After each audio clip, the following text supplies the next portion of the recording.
वो गाय रो रही है, उसके पीछे एक बैल आ रहा है, वो भी रो रहा है। उसके पीछे एक काला कलूब चांडाल हाथ में मूसल पकड़े हुए उन दोनों को मारता हुआ आ रहा है। अब जैसे ही परीक्षित जी ने ये दृश्य देखा तो तलवार हाथ में ले ली और खड़े हो गए। कहने लगी, अरे दुष्ट तू कौन है, कौन है? और खड़े होकर के क्या बोले, आवाज लगा करके कि अब सावधानी हो ए पिशाची, और हम तुझे न जिंदा छोड़ूंगा। जो गौ पर हाथी उठाया है और मैं उसी हाथ को तोड़ूंगा।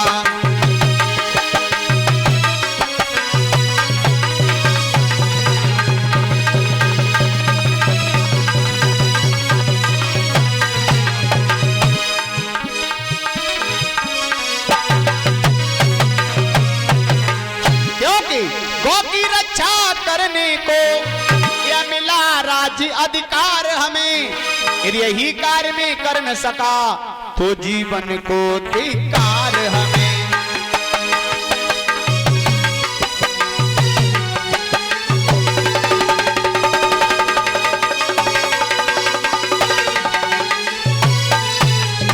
सावधान हो जा, तू कौन है? तब तक तीनों पास में आ गए। अब गाय रो करके कह रही, महाराज मैं गाय नहीं हूं, मैं पृथ्वी हूं। बैल ने कहा, महाराज मैं बैल नहीं, मैं धर्म हूं, लेकिन मेरे पीछे ये काला कलुग चांडाल है ना, ये कलयुग है महाराज, और इसने हम दोनों के तीन तीन पैर तोड़ दिए हैं। एक पैर से गुजारा हो रहा था महाराज, वो भी मुझे मार रहा है, रौंद रहा है। अब मेरा यहाँ ठिकाना नहीं है। पृथ्वी माता ने कहा, अब तो पाप ही पाप होगा, ये कलयुग आ चुका है, इसलिए पाप का भार मुझसे सहन नहीं होगा, मैं भी दुनिया छोड़ के जा रही हूं। बैल ने कहा कि अब तो अधर्म ही अधर्म होगा, धर्म नाम की चीज नहीं रहेगी, इसलिए महाराज हम भी जो है दुनिया छोड़ करके जा रहे हैं। भैयाओ,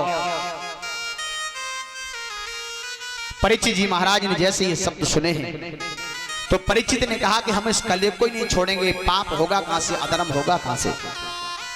तलवार खींच ली और जैसे कलयुग को मारने को बढ़े तो कलयुग ने दोनों हाथ जोड़े, कहा कि महाराज रुक जाओ, रुक जाओ, पहले हमारी भी तो बात सुन लो। आपने एक पक्ष की बात सुन ली और मारने को तैयार हो गए। कम से कम अरे राज्य के तुम्हारे यही नियम है, अरे तुम्हें तो फैसला तब करना चाहिए, दोनों पक्षों की बात सुनो, किसमें कमी है किसमें नहीं है, तब फैसला करो। तो परीक्षित जी ने कहा, हाँ बताओ तुम क्या कहना चाहते हो? बोले सुनो, मैं ये कहना चाहता हूं कि हम 4 भाई थे महाराज, अच्छा, और 3 भाई तो हमारे राज्य करके चले गए। कौन कौन? कहा कि सतयुग, त्रेता और द्वापर, 3 भाई तो चले गए, अब मैं हूं चौथा, अब मेरी बारी है, मेरा ही नाम कलयुग है। लेकिन एक बात कहें महाराज, हमारे भाइयों के समय में लोग हजारों वर्ष तपस्या किया करते थे, पूरी पूरी राजधानी को दान में दे देते थे, सैकड़ों यज्ञ किया करते थे, तब कहीं उनके जीवन की नैया भव से पार लगती थी। और हमारे समय में, कलयुग के समय में महाराज, आप हवन ना कर पाओ, दान ना दे पाओ, यज्ञ इत्यादि तपस्या ना कर पाओ, तो केवल केवल भगवान का नाम लेते जाओ, नाम लेने से ही कल्याण होगा। कलयुग ने कहा कि कलयुग के बल नाम आधारा, सुमिर सुमिरी नर उतरहि पारा।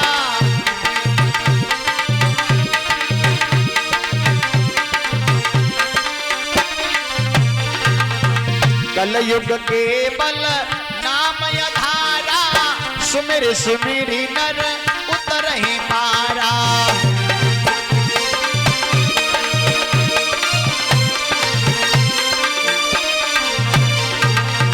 मंगल भवन अमंगल हारी, प्रभु सो दशरथ अजिर बिहारी।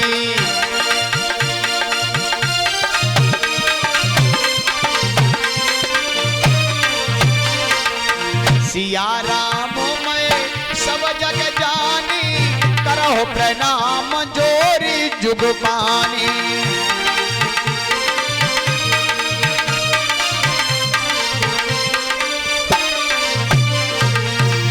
कलयुग ने कहा महाराज मेरे समय में केवल नाम लेते जाओ, कलयुग केवल नाम आधारा, सुमेरे सुमेरे नर उतरे पारा। परीक्षित ने कहा तब तो अच्छी बात है, अब हम तुम्हें मारेंगे नहीं, कलयुग मारेंगे नहीं, तुम्हारे समय में नाम लेने से जीव का कल्याण हो जाएगा। लेकिन कलयुग हम तुम्हें हर जगह रहने नहीं देंगे, हर जगह निवास नहीं करने देंगे। हम आपको जगह बता रहे हैं, उन जगहों पर तुम्हें रहना होगा। तो कलयुग ने कहा महाराज वो आपकी इच्छा है, आप हमें जगह बता दो, हम वहां बने रहेंगे। तो उसी समय परीक्षित जी महाराज कलयुग के रहने के लिए स्थान बता रहे हैं कि तुम्हें कहां कहां रहना है।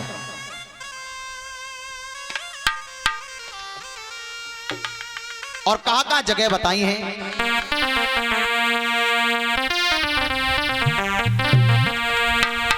कि जिस जगह जुएं बाजी हो और झोंटी गपोलियां चलती हो,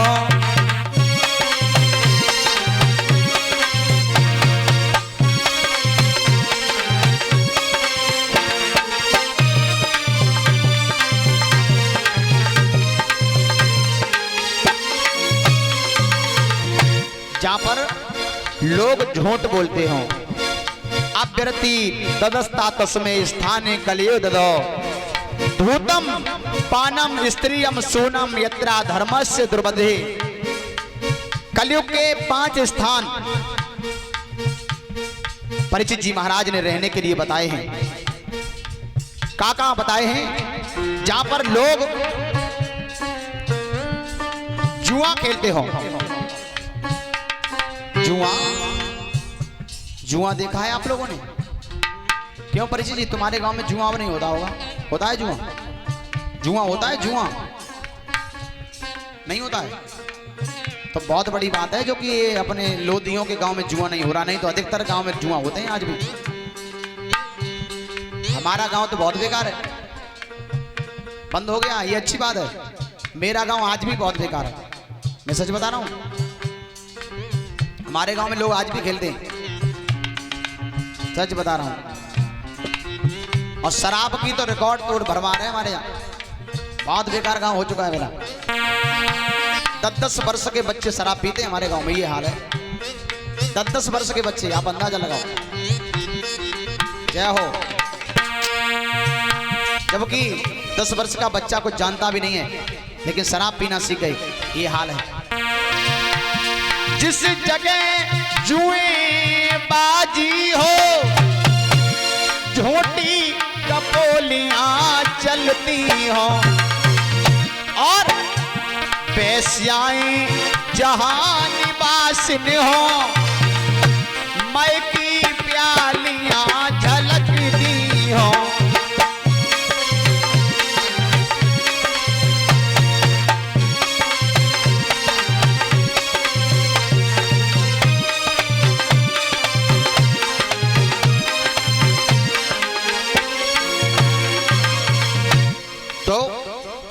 जहां पर लोग जुआ खेलते हो वहां भी रहना है। अच्छा, जुआ भी कई एक प्रकार के होते हैं महाराज जी।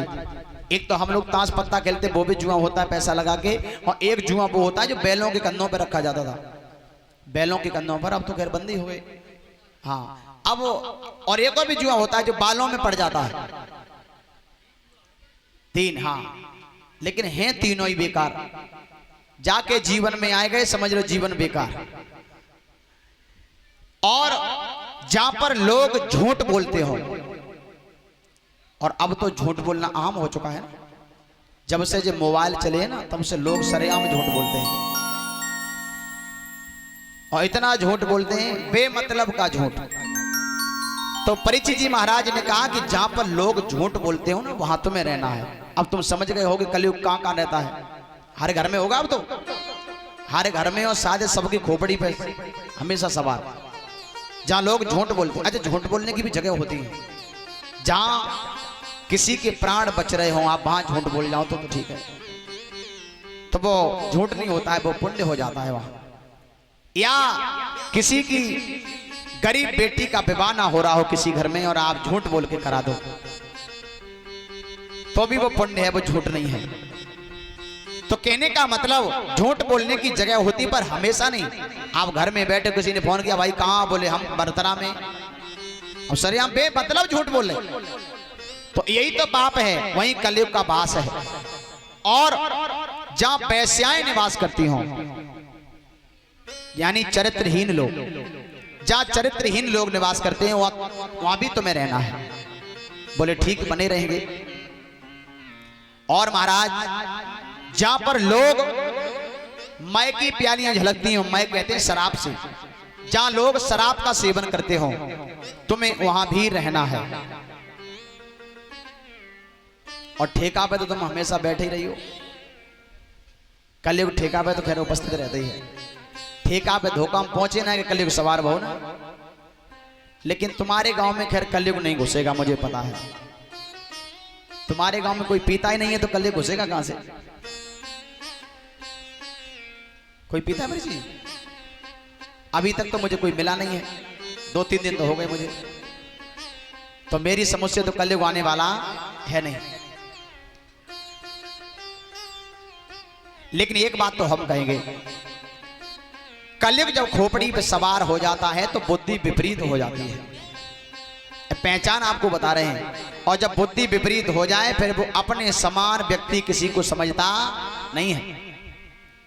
आपने देखा भी होगा, लोग पी करके जब आते हैं और कलयुग सवार हो, फिर वो अकेले गली में अकेले न बने, चाचे हाथन की जगह घेरे के चले अकेले ही।